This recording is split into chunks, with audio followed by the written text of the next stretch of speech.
Graça e paz, meus queridos amigos do YouTube, como é que vocês estão? Aqui é Fernando Vargas, pelo canal Pregando o Evangelho, trazendo mais um vídeo para vocês. E hoje, em especial, querendo estrear um quadro aqui no nosso canal, que é um dos propósitos também do nosso canal, que é trazer dicas de livros, né? Nosso propósito sempre é trazer mensagens e reflexões que edifiquem a vida do corpo de Cristo, que amadureçam a Igreja de Cristo, mas também trazer livros para isso que possam ajudar e edificar a caminhada cristã. Bem, antes de começar o vídeo de mostrar o livro que eu quero trazer aqui para vocês, já se inscreveu no canal, já viu os outros vídeos, tem espalhado a mensagem do Evangelho? Se ainda não perde mais tempo, clica aí, se inscreve no canal, curte as mensagens, seja abençoado pelas mensagens e abençoe outras vidas compartilhando em nome de Jesus. Bem, queridos, então, sem mais demoras, aqui o livro que eu quero trazer para vocês é esse aqui, ó, O Conhecimento do Santo, de A.W. Tozer. Como vocês podem ver aqui, ó, a minha esposa já passou por aqui, né? Essa é a forma que ela marca aqui as leituras dela. Eu marco com lápis e às vezes com umas fitinhas, mas não essas coloridinhas aqui. Eu tenho outras fitas para marcar. Bom, o que eu quero trazer aqui com esse livro para vocês, o Conhecimento do Santo? Do que se trata esse livro? Ele vai falar especificamente dos atributos de Deus, né? Se você já estudou um pouquinho de teologia, se você já leu algum livro voltado à teologia, você vai ver que Deus tem atributos. Alguns são comunicáveis, outros são incomunicáveis. Exemplo de atributos de Deus, né? A gente tem amor, bondade, misericórdia, graça, onipotência, onisciência, onipresença, infinitude, autoexistência, autossuficiência. Todos estes são atributos de Deus. O que são atributos comunicáveis e atributos não comunicáveis? Atributos comunicáveis de Deus são aqueles que ele transfere a nós, homens, seres humanos, né, que ele criou a sua imagem e semelhança, como por exemplo, bondade, misericórdia, compaixão. Esses são atributos que pertencem ao Senhor, mas que ele compartilha conosco, que somos seus filhos, gerados à sua imagem e semelhança. E o que são os atributos não comunicáveis? São atributos que são unicamente e exclusivamente de Deus, que fazem dele um ser único, que fazem dele Deus, não é? Então, por exemplo, a onipresença, a onipotência, a onisciência, a autoexistência, a autossuficiência, são atributos que somente Deus possui e que fazem disso tudo somente Ele ser Deus, ser único e verdadeiro Deus.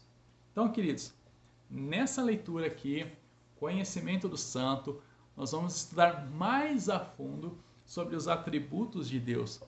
E eu quero ler um ou outro trechinho aqui para vocês entenderem a grandeza disso tudo.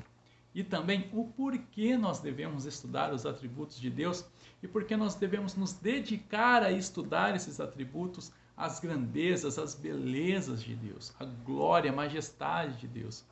Olha só esse trechinho aqui, que é um comentário de um outro autor sobre o livro, né?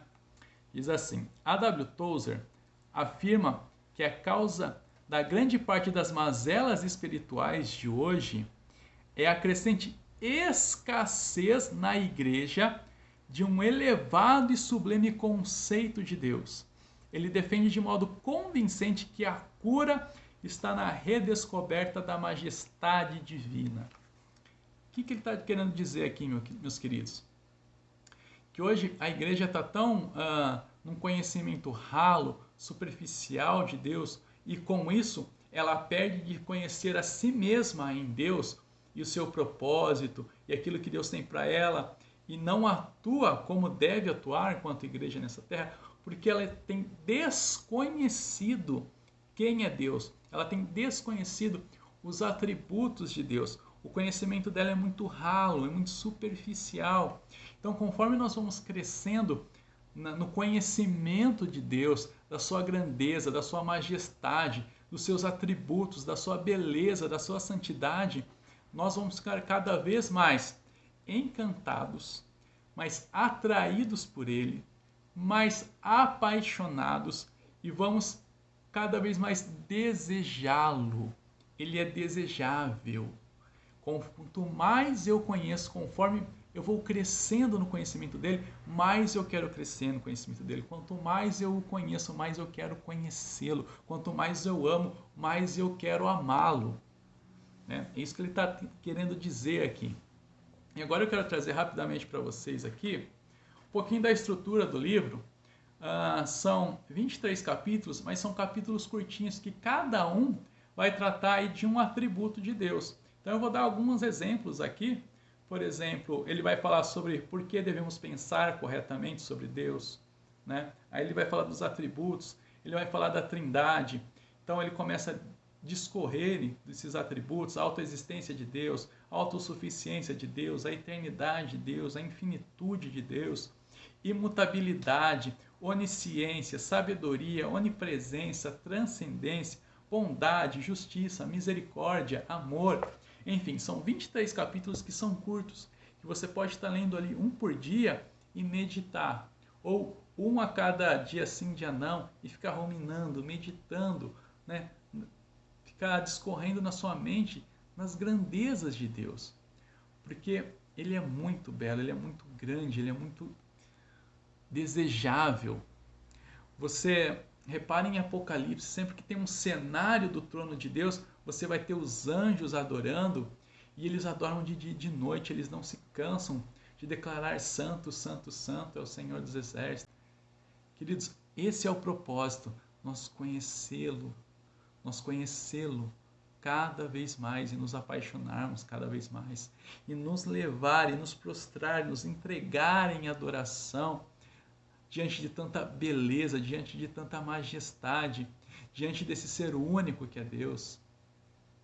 Você vê na visão de Isaías também, que ele viu os serafins e viu que o manto do Senhor enchia todo o templo e os anjos clamavam santo, santo, santo, e esse clamor tremia o templo. Sabe, a gente tem uma definição da palavra santo como separado, mas também no original hebraico ela dá o sentido de incomum, ou seja, aquele que não há ninguém igual, não há nada parecido. Então esse é o espanto da grandiosidade, da grandeza de Deus. Queridos, eu quero ler aqui uma última passagem aqui, rapidamente, só para a gente finalizar, que é sobre a onipresença de Deus. Olha só a grandeza disso tudo. Diz assim o trechinho que eu vou ler. Por exemplo, as Escrituras ensinam que Deus é infinito. Isto significa que seu ser não possui limites. Ele é onipresente. Em sua infinitude, ele cerca a criação finita e a contém. Não há lugar onde algo possa existir além dele. Deus é o nosso ambiente, assim como o mar é para o peixe e o ar é para os pássaros. Olha que tremendo isso. Agora ele vai citar um outro autor aqui chamado Hildebert de Lavardin. E diz assim, esse autor: Deus está sobre todas as coisas e sob todas as coisas, fora delas, dentro delas. Dentro, mas não confinado. Fora, mas não excluído. Acima, mas não suspenso. Debaixo, mas não comprimido. Inteiramente acima, governando. Inteiramente debaixo, suportando. E inteiramente dentro, preenchendo.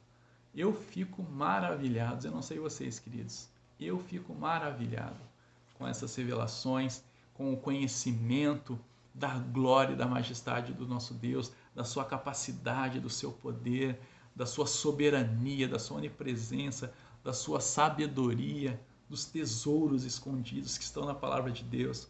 Queridos, fica a dica aqui, ó, o conhecimento do santo de A.W. Tozer. Eu creio que você vai ser tremendamente edificado por essa leitura, ok? Que Deus possa cada vez mais atrair o seu coração para a presença dEle, que você possa mais buscá-lo com mais desejo, com mais fome, mais sede, que você cresça na graça e no conhecimento do Senhor e que cada dia você ame mais a Deus, em nome de Jesus. Até o próximo vídeo aí, com dica de livros ou com versículos, aí, com passagens para a gente meditar e crescer no Senhor. Seja abençoado você e sua casa em nome de Jesus. Amém.